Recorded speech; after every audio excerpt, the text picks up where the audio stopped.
Y las fuentes de información, recuerden que son todo recurso de donde nosotros extraemos la información. ¿Sí? ¿Estamos de acuerdo? Y los recursos donde obtenemos información son variados. Nosotros extraemos información de diferentes recursos o fuentes. La información está concentrada, consignada en archivos, ¿cierto? En personas, en medios, en libros, en revistas. Es decir, recuerden que información es todo aquello que nos permite ser conscientes de la realidad. Ahí tenemos la primera fuente de información. La observación como tal, entonces, es un medio, un recurso por el cual nosotros accedemos a información del medio de nuestro entorno. Eso en cuanto a la información en general. Cuando nosotros vamos a elaborar un trabajo de carácter investigativo, un documento, cuando estamos estudiando, pues a veces no tenemos la precaución de hacer un plan de trabajo o de hacer una previa clasificación de esa información que vamos a consultar o la que vamos a estudiar. ¿Listo? Entonces, para el día de hoy vamos a ver precisamente esa organización de la información en lo que llamamos el portafolio electrónico, para ir aprendiendo a clasificar. Claro que ustedes lo saben desde el primer semestre cuando vieron el tema de informática, la herramienta me imagino que le enseñaron que era una carpeta, los folders, en fin, bueno. Entonces es bueno reconocer que las fuentes de información se clasifican en primarias, secundarias y terciarias. Recuerdan eso, ¿no? Entonces las primarias son las que obtenemos de primera fuente, de primera mano, ¿correcto? La observación directa, los reportes de investigación, porque es lo que un investigador ha escrito sobre lo que ha investigado o estudiado. Los artículos científicos, porque son el resumen de un trabajo de investigación. Recuerden que les decía que las tesis, trabajos de grado, todos son, como son originales, son fuentes de información primarias porque han sido trabajos elaborados por un autor y el documento se considera original. ¿Listo? La entrevista, que vimos como los pasos de la entrevista y de las encuestas. No hay una diferencia entre la entrevista y la encuesta. La entrevista es muy personal. Es casi que de tú a tú, face to face, como se dice. En donde se programa, se hace un plan de preguntas y luego se hace la entrevista. La entrevista tiene una particularidad y es que yo puedo interactuar allí con la persona y en un momento dado preguntarle algo que no estaba en el libreto, por ejemplo, pero siempre se prepara. Pero puede surgir algo y se puede llegar a una improvisación allí que ayude o alimente un poco más la información que estamos requiriendo. ¿Listo? Algo que de pronto se nos olvidó o de pronto surge algo en la conversación. Esa técnica de la entrevista se llama precisamente una técnica conversacional. Es documental y es conversacional.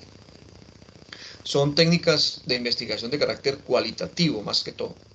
La encuesta ya es un documento con unas preguntas que se recogen de primera mano. La encuesta es como el medio o la técnica más conocida por nosotros, ¿no? Nos hacen encuestas a través del teléfono, del WhatsApp, inclusive hasta de Facebook, a veces lo por allí, por el Google Docs, nos mandan un formulario y bueno.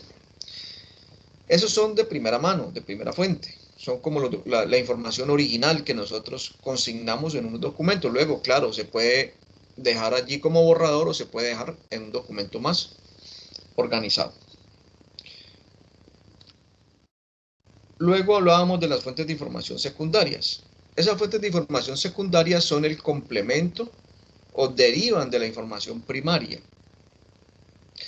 Entonces las publicaciones periódicas son esas fuentes de información. Publicaciones periódicas son las revistas que salen con determinado periodo de tiempo. Hay revistas que salen semanalmente, como Semana, por ejemplo, que ustedes conocen, pero hay otras que pueden salir cada mes, hay unas que salen cada semestre.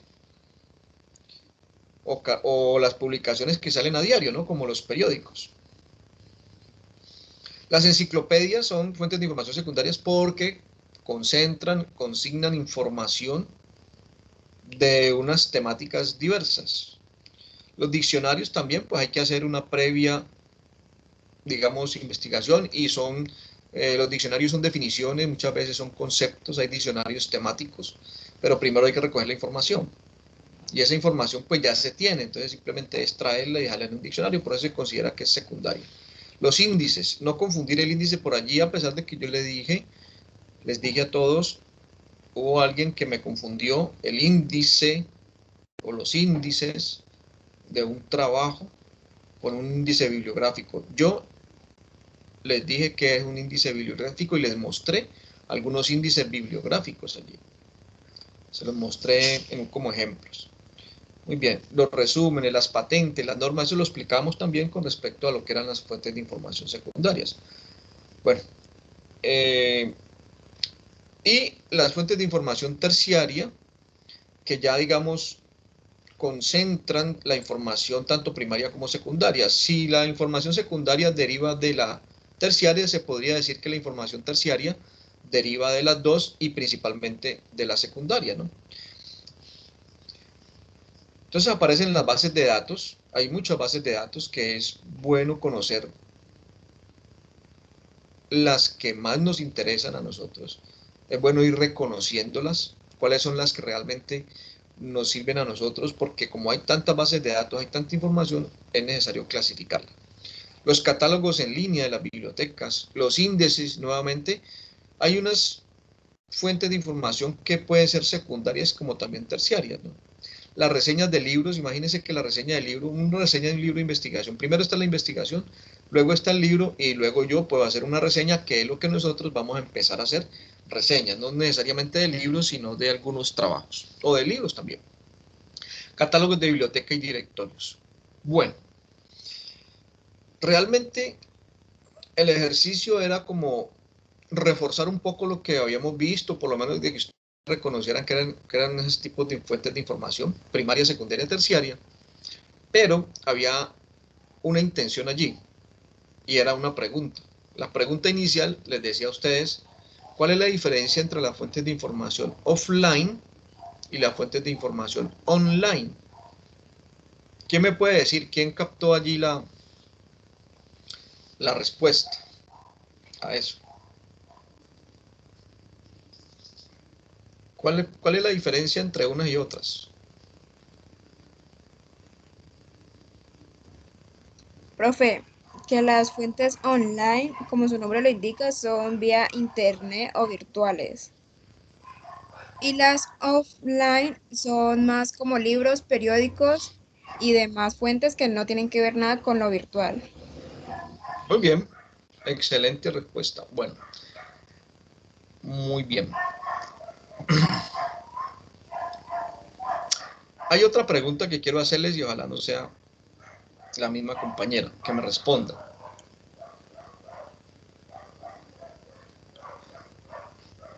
Las fuentes de información primarias dentro de esa tipología que pueden ser libros, revistas, bibliografías, todo lo que yo puedo ver como información primaria y que pueden estar también como información offline, la puedo encontrar en internet o pueden ser también consideradas fuentes de información online. Yo puedo encontrar las fuentes de información primarias, secundarias, terciarias, las puedo encontrar en las dos categorías, las puedo encontrar tanto online como offline. Sí, profe, porque las fuentes primarias son más a lo lado periódicos y demás. Entonces los periódicos tienden a tener páginas web, pero también ser físicos, al igual que los libros. Muy bien. ¿Y las demás? Ya me dijiste periódicos, libros y los demás. Hoy en día prácticamente, como ustedes dicen, todo está en internet, ¿no? Entonces ya la suscripción, por ejemplo, las suscripciones al periódico, al País, al Tiempo, la suscripción a semana. Digamos que a uno le gusta que le llegue físicamente, ¿no? Como por tenerlo allí, porque pronto es más fácil. Pues para algunos, ¿no? Entonces, semana también tiene la suscripción virtual, que inclusive es más barata que la suscripción normal. Entonces, ¿será que podemos decir que la mayoría de las fuentes primarias, secundarias, terciarias las encontramos en las dos categorías, en offline y online? ¿Cierto que sí? Sí. Sí, Ok, profe. ok, bueno. Sí, la mayoría, ¿cierto?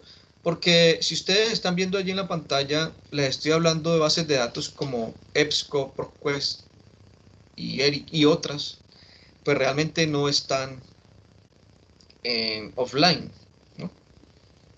¿Ya? Han sido construidas ya como base de datos. Claro, yo tengo bases de datos, yo puedo tener una base de datos física, claro que sí, claro, pero imagínate una base de datos física, pues es más que una biblioteca. Puede ser más grande que todas las bibliotecas unidas. Dependiendo, ¿no? Porque hay clasificaciones. Esa EBSCO es una base de datos que concentra allí diferentes información.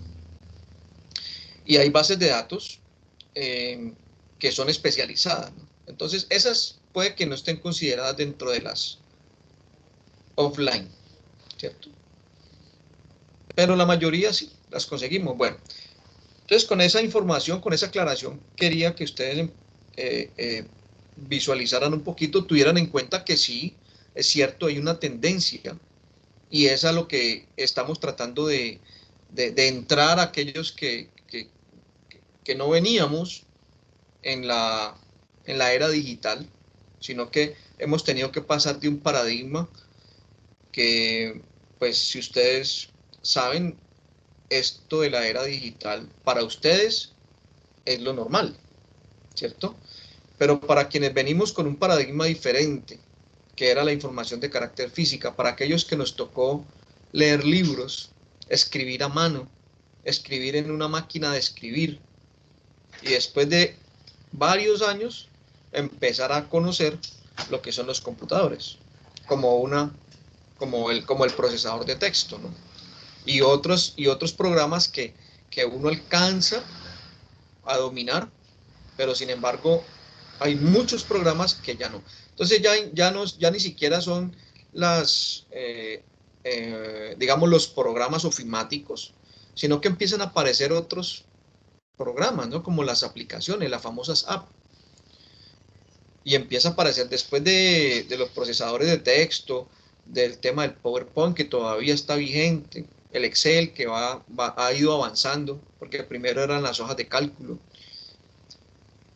Entonces fueron evolucionando también y ya ustedes ya todo lo consiguen en internet a través pues de unas aplicaciones y ya inclusive el mismo dispositivo, ya muchas veces no es necesario el computador, sino que a través del el mismo celular está concentrando todo. Bueno, esas fueron las preguntas que yo les dejé en el taller. Las fuentes de información en internet, ya dijimos cuáles eran las diferencias entre las fuentes online y fuentes offline, ¿cierto? Y las fuentes primarias en internet, pues ustedes se dieron cuenta allí. Algunos dieron los 10 ejemplos. Y las fuentes primarias en internet, pues sí, consideradas los mismos libros, hay libros virtuales, hay revistas virtuales, como ustedes me están diciendo. Y las fuentes secundarias también, yo tengo enciclopedias. Les dije que Wikipedia es pues la más conocida, ¿no? Sin embargo, no es fiable, una fuente no es fiable porque no es una página, es una página en construcción constante. Por ser en construcción constante, entonces habrá información que no ha sido validada todavía, por lo tanto, no se considera como una fuente de información viable, fiable. Sin embargo, ahí acudimos porque es lo primero que nos aparece, ¿no? Es muy buena porque deja unas definiciones y unos conceptos desde la etimología y luego hace definiciones de varios y bueno. Y las fuentes terciarias en Internet también. Eso era como no confundirlo, sino hacerlos a ustedes interiorizar un poco de que las fuentes primarias, secundarias y terciarias las podemos encontrar offline, que fue lo conocido inicialmente, las encontramos ahora online, que es la tendencia, y es donde todo se consigue. Entonces, yo no riño con eso, realmente, anteriormente, inclusive en experiencia personal, me hicieron alguna observación alguna vez de que no todo podía ser consulta por internet, de que tenía que colocar en mis bibliografías algunos libros que hubiera leído. ¿Sí?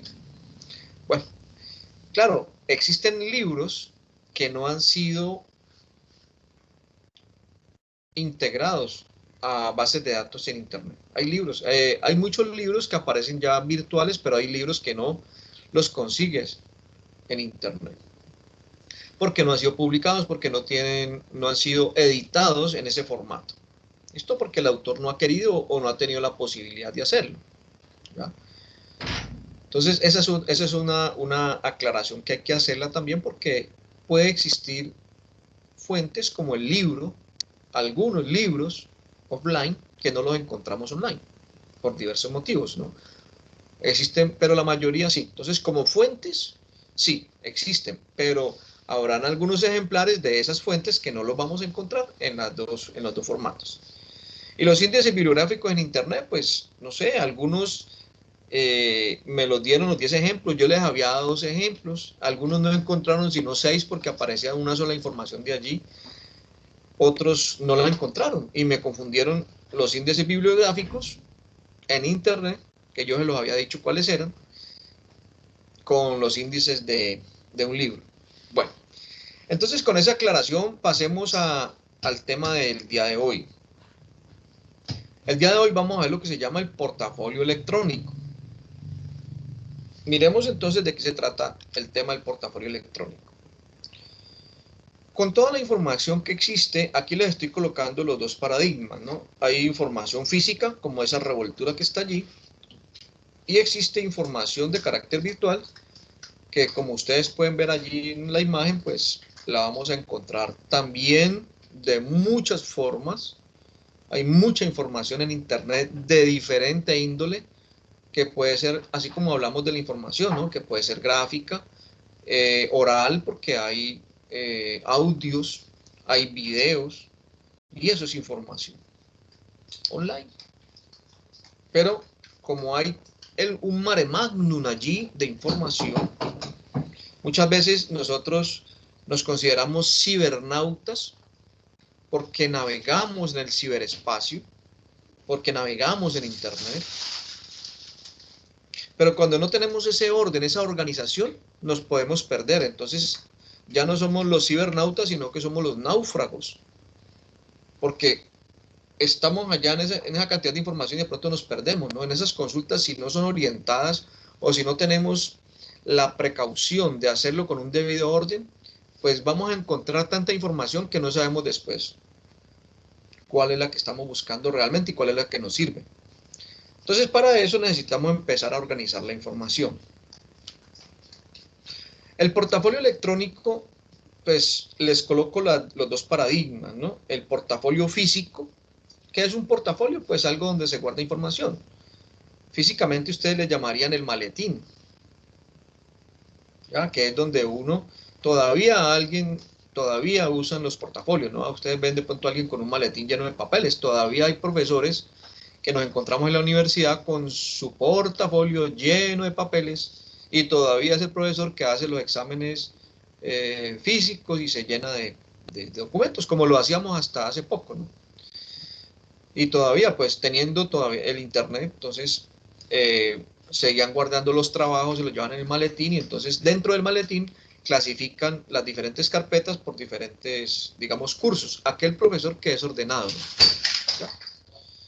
También existe la información física en las empresas, que ustedes pueden ver ahí en la gráfica izquierda de abajo, lo que llaman los archivadores dentro de esos archivadores hay una clasificación allí, entonces empiezan a aparecer las famosas carpetas.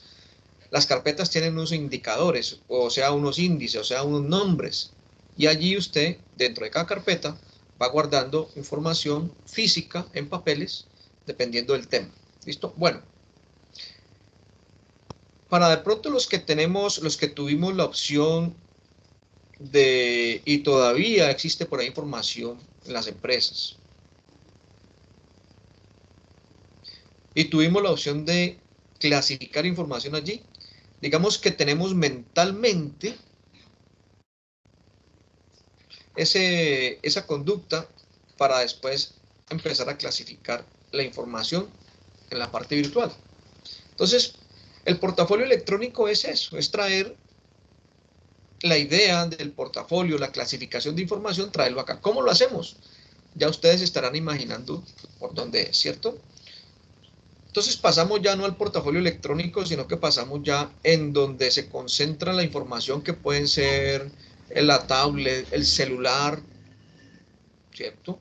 El computador, y el computador pues trae diferentes programas dependiendo de lo que yo requiera o lo que yo necesite o lo que yo prefiera, ¿no?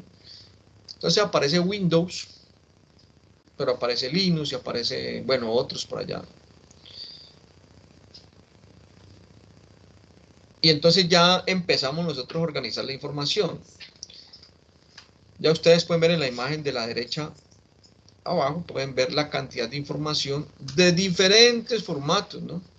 Ven ustedes a Facebook, YouTube, la música, ¿cierto? Hay gente que tiene una carpeta llena de música, pero a veces uno encuentra unos computadores en donde está lleno de iconos y eso está totalmente desordenado. Entonces, nuevamente, ¿hacia dónde vamos? A que lo primero que tenemos que hacer para organizar el portafolio electrónico es empezar a diferenciar o a identificar que la carpeta o el folder es donde nosotros vamos a guardar la información de carácter virtual. Entonces, ahí les coloco el ejemplo. A la izquierda ustedes encuentran la carpeta física, ¿cierto? Una carpeta amarilla que se guarda, y eso tiene folder, tiene carpetas. O sea, dentro del folder yo guardo carpetas. ¿Cuál es la ventaja que tenemos ahora con el portafolio electrónico o con las carpetas en internet o en el computador? De que yo puedo abrir carpetas, pero al interior puedo guardar subcarpetas, y al interior de la subcarpeta guardo más subcarpetas, dependiendo de, ¿cierto? Entonces es cuando nosotros empezamos a tener en cuenta el tema pues, del pensamiento sistémico, sistemático, la teoría de los sistemas, o sea, un sistema dentro de otro, la teoría de conjuntos empieza también a aparecer acá, en fin. Entonces, esa imagen que tienen ustedes allí es la imagen que nos encontramos en los computadores, ¿no? Fíjense que eso tiene, físicamente, es una carpeta de papel, pero virtualmente es una carpeta que no es de papel, simplemente la visualizamos, pero ella tiene la imagen de la carpeta física. Entonces, allí pueden ver un folder con diferentes carpetas. Bueno. Como les decía, existen diferentes tipos de archivos, ¿no? Allí los compañeros de sistemas pues me podrán ayudar, corregir o complementar sobre lo que estoy hablando con respecto a esto.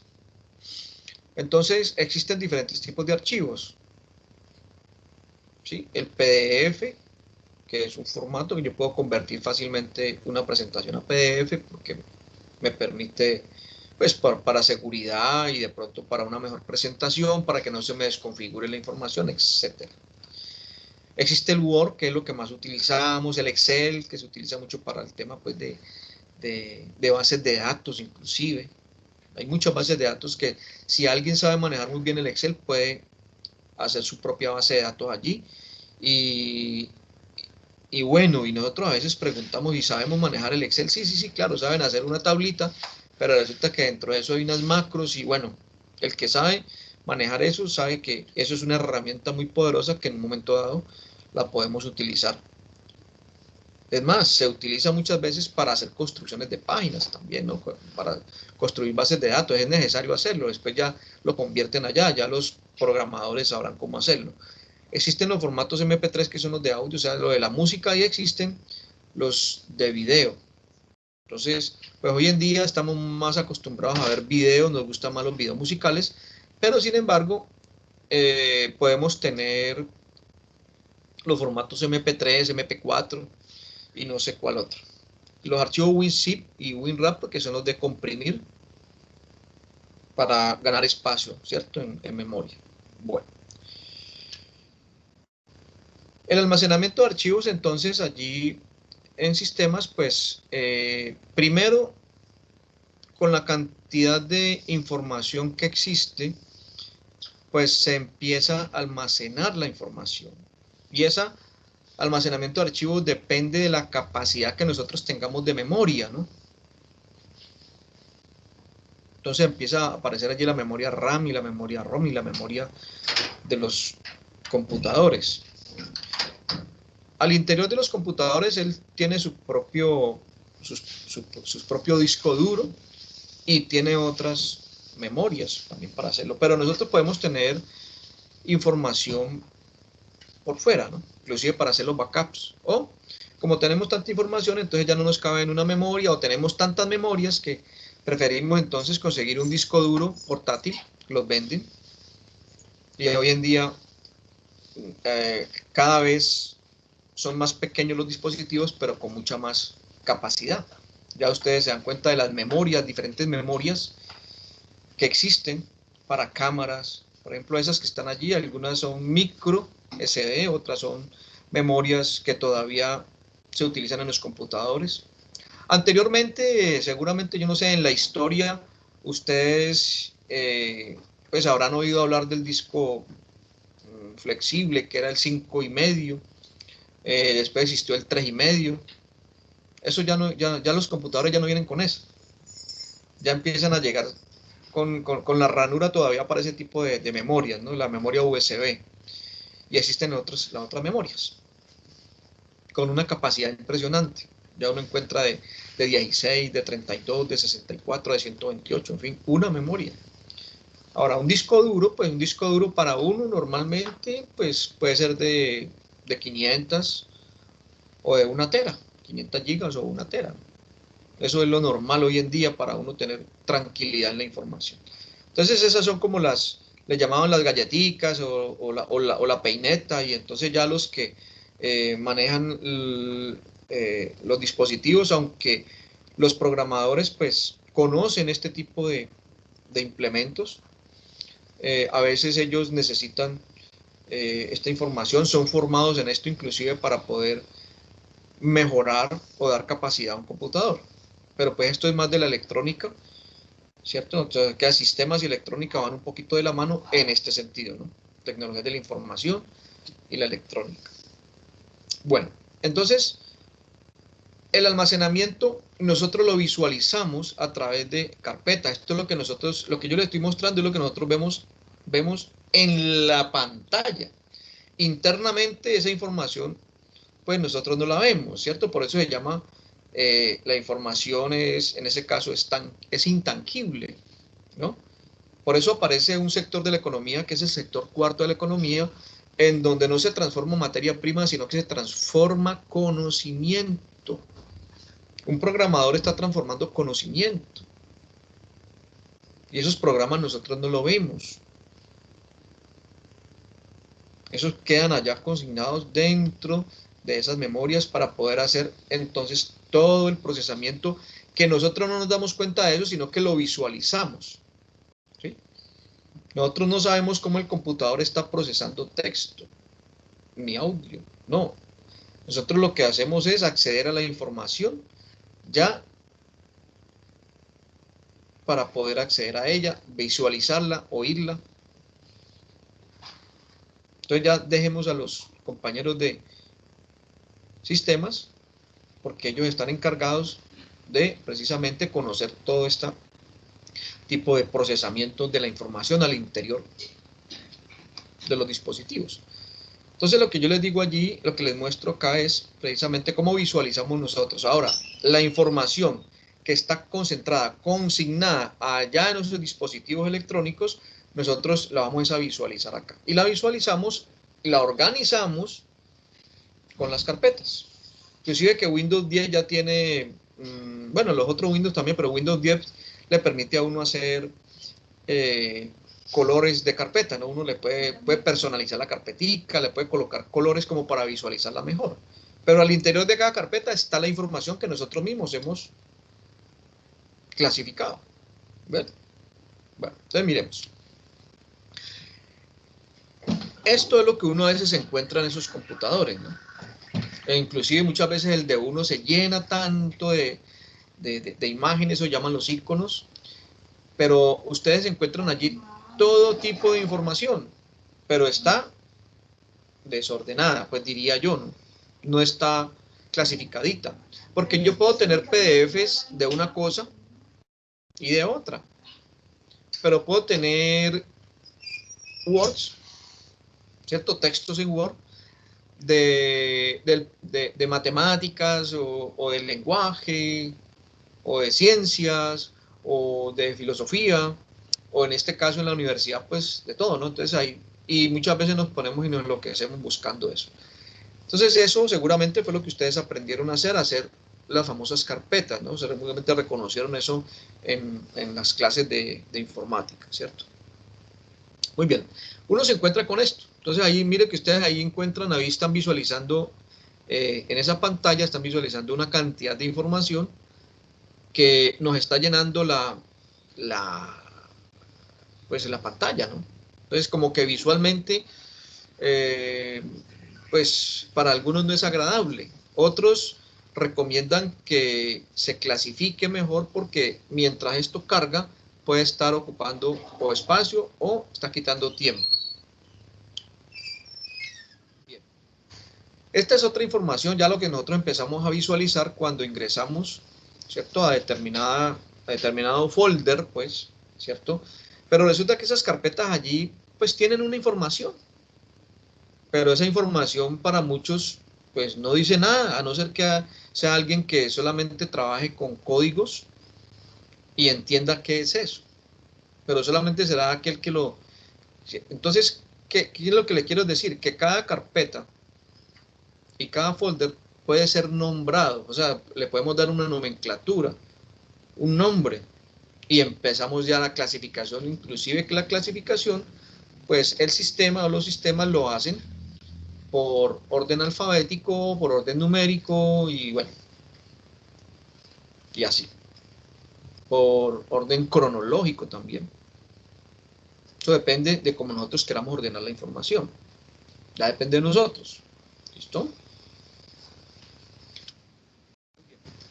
Entonces allí pues esto es básico, ¿no? Entonces simplemente es como para mostrarles y traer un poquito de los saberes previos que ustedes tienen sobre el manejo de la información mínimo, pues. Entonces encontramos el famoso árbol de carpetas y dentro de las carpetas pues encontramos los archivos, ¿correcto? Cuando ustedes le dan clic ahí en la carpeta pues le bota el archivo que necesitamos. ¿Listo? ¿Alguna pregunta hasta allí? ¿Algún aporte? ¿Alguna sugerencia? ¿O podemos continuar? No, profe. Profe, Ok. Dígame. una preguntita, pero no es nada acerca de la clase. Yo soy Ah, Nicole, apenas, pues hace rato entré, pero es que pues tengo problemas para entrar a todas las clases. ¿Usted sabe con quién me puedo comunicar en el CC para que me solucionen? sí, claro. Comunícate con César Ceballos, el ingeniero encargado de tecnología en el CC. Si quieres le puedes escribir, es muy sencillo. O si no, le escribes a directora de programa, a Maribel. ¿Listo? Y ella pues te Bueno, soluciona eso inmediatamente y lo ponen en contacto con César y le comenta exactamente qué es lo que está sucediendo. ¿Ok? bueno, profe, muchas gracias. Bueno, con mucho gusto. Bueno. Entonces, ahí no hay más preguntas, ¿no? Creo que hasta ahí vamos bien, vamos claros. Eso es sencillo. Yo simplemente estoy retomando cositas elementales, como recordando un poquito para entrar en materia de lo que me corresponde dentro de nuestro contenido en pensamiento investigativo, que es, en este caso, lo que vamos a ver para este segundo periodo, las fuentes de información clasificadas, y vamos a hacer los ejercicios de aprender a hacer las citas y referencias de esas fuentes de información. Entonces, por ahora quiero que vamos como que organizando un poquito el tema. Bueno, esto nuevamente pues es como gráficamente a lo que nosotros debemos tener mentalmente, ¿cierto? Es el mapa mental que debemos tener con respecto a la información que vamos empezando a clasificar. Porque vuelvo y le digo, necesitamos ser selectivos en la información que nosotros vamos a consultar. Nosotros no podemos continuar con la práctica de simplemente entrar a internet, copiar y pegar lo que primero nos encontremos. No, tenemos que empezar a seleccionar.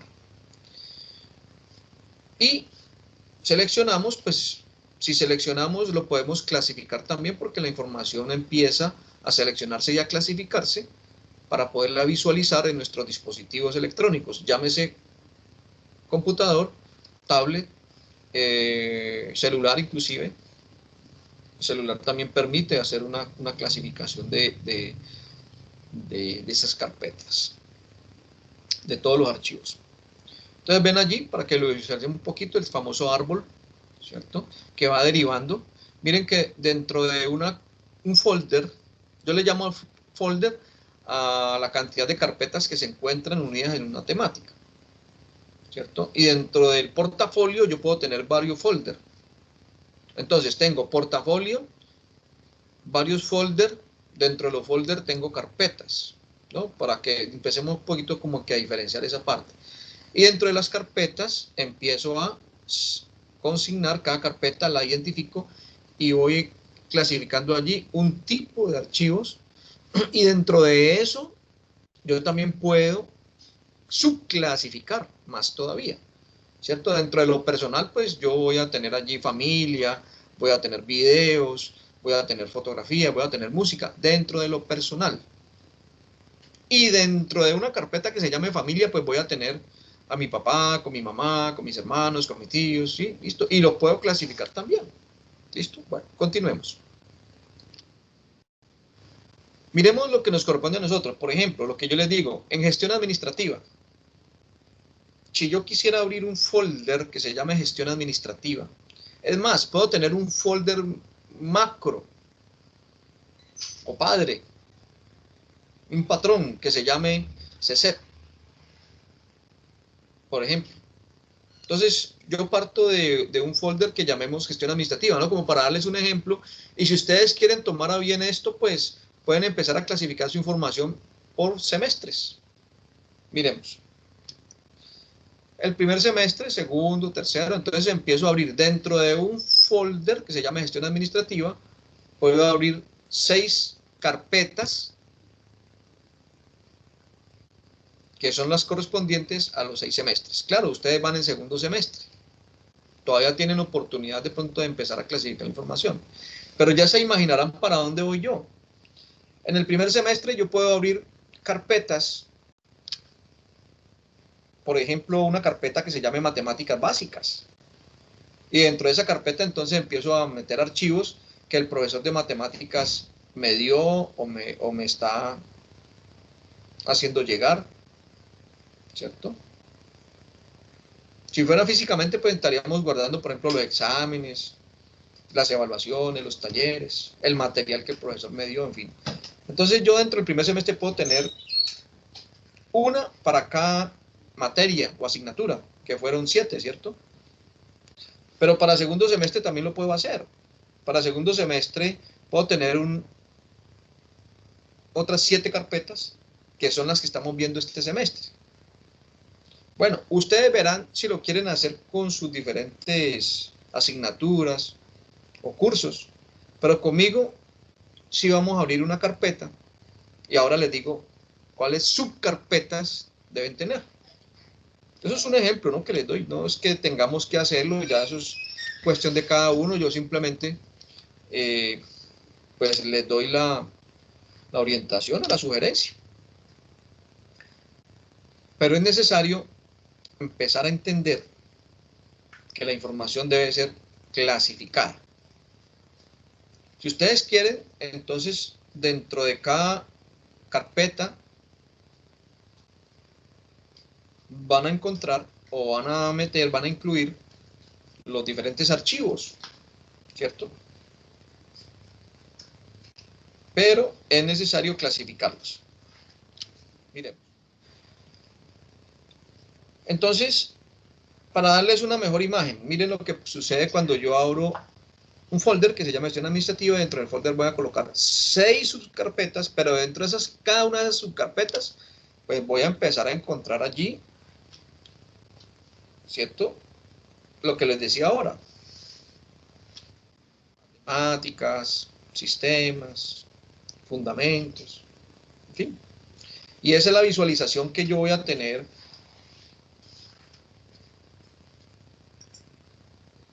de la información que voy consignando o organizando, ¿cierto? Ese es el icono de las carpetas. Claro, pueden aparecer otros, ¿no? Yo le puedo dar un formatico. Me puede aparecer también no por carpetas, sino que puedo tener por listas la presentación en la pantalla. Pero bien, esto es como para tener una imagen mental o un mapa mental de lo que puede llegar a ser el portafolio. Listo, ahí tenemos un portafolio. Correcto. Bueno, miremos gestión administrativa nuevamente. Gestión administrativa, miremoslo así, pues, como para visualizarlo mejor, de una manera horizontal, ¿cierto? Miren, allí tenemos, nuevamente les pido esto, pero como estamos en segundo semestre, entonces vamos a mirar lo que yo les decía ahora. ¿Qué vamos a ordenar dentro de pensamiento investigativo? Vamos a abrir otras carpetas que van a ser las siguientes. Una carpeta para el material del curso, material que yo les he ido entregando, el video, las presentaciones, ¿cierto? Que es lo que vamos viendo en cada clase, ¿correcto? Otra carpetica donde vamos a tener archivos correspondientes a las consultas que ustedes van haciendo. Yo no sé si ustedes hayan guardado eso o simplemente lo trajeron y me lo entregaron y eso ya no se sabe dónde está, no sé. Pues es posible que lo tengan allí, entonces, para que lo vamos teniendo en cuenta, ¿no? Consultas como lo que les he dado hasta ahora han sido consultas. ¿Recuerdan? Los tallercitos que llevamos como 3 o 4 talleres más o menos, y esos talleres han sido consultas y las podemos tener allí. Todas han sido en Word, algunos me han entregado PDFs y otros me han enviado inclusive por el WhatsApp la foto, pues porque no pudieron hacerlo en Word, entonces lo hicieron a mano y entonces me mandaron la foto. Bien, listo. Debemos tener otra carpetica para los ejercicios y talleres, ¿cierto? Ya los ejercicios y talleres pues evaluados, calificados, ya podemos tener. Los que les he dejado. Bien, las reseñas, que es la que vamos a empezar a ver. Yo creo que para la próxima clase ya les digo cómo se hace una reseña para empezar a trabajar. Realmente las reseñas es como el primer ejercicio de investigación, ¿ya? Hacer reseñas nos permite a nosotros retener información mentalmente. Entonces vamos a aprender la técnica del parafraseo, la técnica de la reseña. ¿Listo? Y podemos tener otra carpeta que llame evaluaciones. ¿Listo? Entonces las evaluaciones son como la que les dejé para el que ustedes llamaban el parcial, ¿no? Bueno. Entonces, allí decirles a ustedes que es necesario que vayan organizando la información, porque vamos a empezar a trabajar con esa información. Lo primero que les dije a ustedes, tengan en cuenta de dónde están sacando la información, porque la vamos a necesitar para hacer la reseña, ¿correcto? Muy bien. Entonces ya con eso podemos concentrar un poquito la información del día de hoy para hacernos las preguntas del caso. ¿Listo? ¿Ya nos estamos viendo otra vez? Sí, bueno. Ok, entonces Nicole me dijo que había llegado. Nicole, entonces vamos a... ya están viendo, ya dejaron de ver la pantalla, ¿cierto? Sí, profe. Ya nos estamos viendo, trabajo acá en la parrilla, pues.